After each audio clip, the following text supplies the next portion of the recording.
to vlog number 8. This is reflecting on my IPLP and also my teaching week. And so this week we did the face painting, so I hope you had a chance to watch my last video. And I was able to use my extra 90 minutes this week to actually learn more about classroom management. And so I actually looked up free classroom management books, and one came up, and it's an instructional teaching book for the Peace Corps.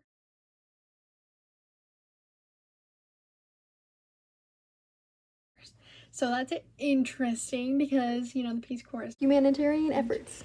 They teach all around the world, and so it was great. It had very good bullet points, and it also recognized differentiation for other students that speak other languages and that come from other countries, because the Peace Corps can be literally anywhere. So one of my favorite quotes that I found was, "Be positive with your students. Let them know that you believe in them and that they can do it. Encourage and praise students' attempts." So for example, you got the first part right. Keep trying, you'll get it. A couple ideas that they had was, it's great to look for opportunities to communicate positive expectations to your students.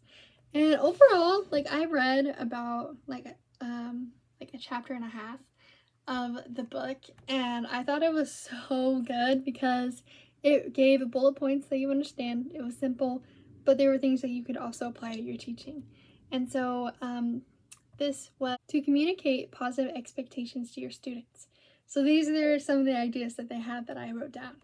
It says, meet them at the classroom door and smile in greeting that says, "I'm glad that you are here today to learn." Set challenging but achievable learning objectives and allow adequate time for students to accomplish the objectives. Acknowledge past learning achievements and predict future success. So the example that they had was, yesterday we learned adjectives to describe physical characteristics. Now we're ready to brainstorm adjective to describe someone's personality. And there's a few more that I'll go through for a second, but I just want to tell you how much this also goes with our lesson plans. And from what I saw, there wasn't any specific lesson format that they had in the book, but they literally have objectives, they have time, reviewing past objectives and achievements to provide students with an assist, hint, or prompt. So for example, remember the formula for the area of a rectangle? And I thought this was a great idea for a bell ringer that we know of.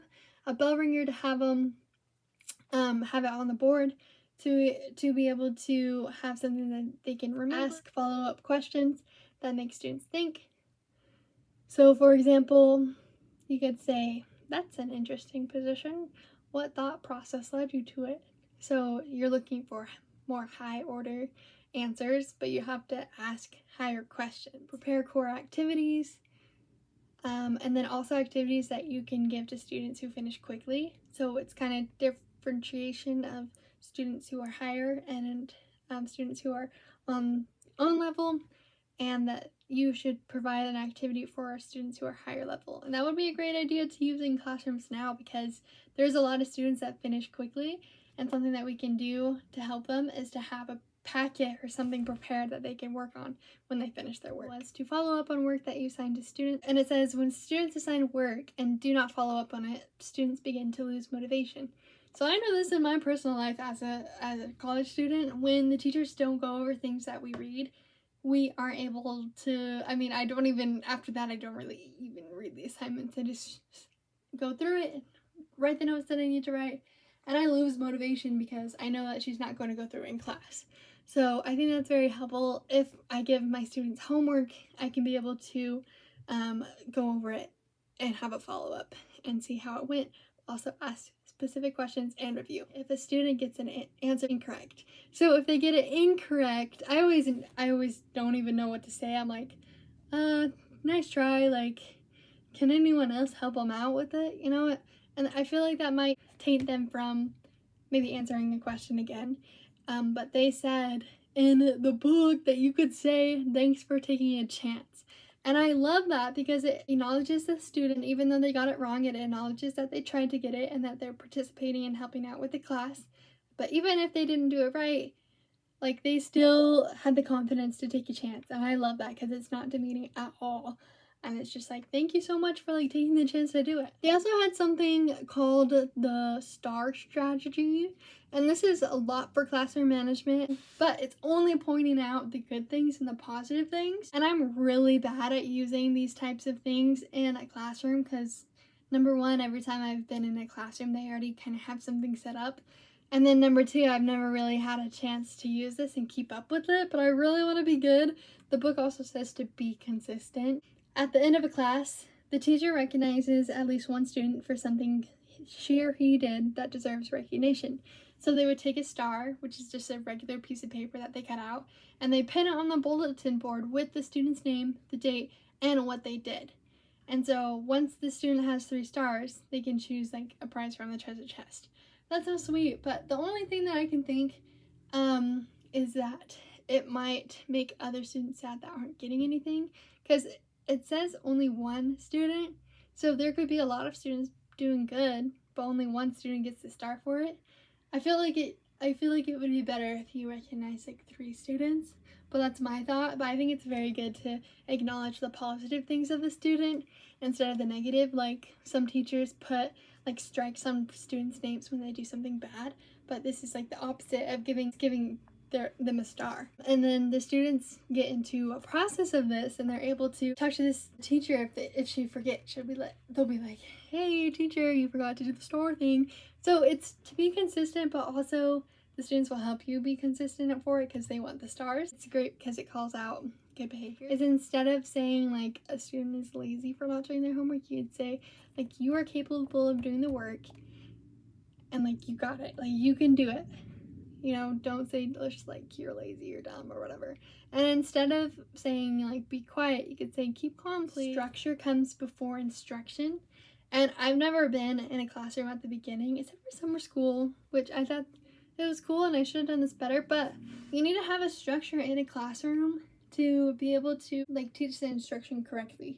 So for example, I noticed in my summer school experience that there are students that were just going willy-nilly doing whatever, but if you set the expectations in the beginning, the students knew what they were doing, and you could always rely back to that and be like, hey, I told you at the beginning that we were doing this, you know. So I thought that was so helpful, and I noticed the first couple days we didn't do that and it was really crazy, but then we got into the habit of setting expectations so the students were better, so we made that structure in the classroom. Something that I love that they mentioned was classroom jobs, and I have made like my own template for like ways that students can make money in the classroom, and I haven't had a chance to use it, but I think it would be fun. I actually got it from another teacher's idea, but just fix it the way that I like it. They also having these student jobs delegates and it saves time. Lastly, I thought this was a great idea, and I'll have to look at my notes in a second to get the exact quote, but it was basically, it solves my problem of having a soft voice. So it says, values are caught, not taught, which I thought is cool because it like rhymes. It says, teachers who are courageous, enthusiastic, in control, patient, and organized, providing examples to their student through their actions. For example, if the class is getting too loud, don't shout to be heard. Speak a normal volume so the class can be quiet to hear you. And I feel like this would be a struggle at the beginner because I've known some really loud classes, but I think that it would work, and I'm gonna try it out. The last point was that there was just really good bullet points of how to be effective teachers, and I feel like if I wrote all of them down on a board and constantly looked at them every day to remind me of what those things could be, that would be a great example. So I'm grateful for you watching, and this is how I spent my extra 2 hours, more like, for my assignment and reflecting and working on my goals of class management. Thank you so much.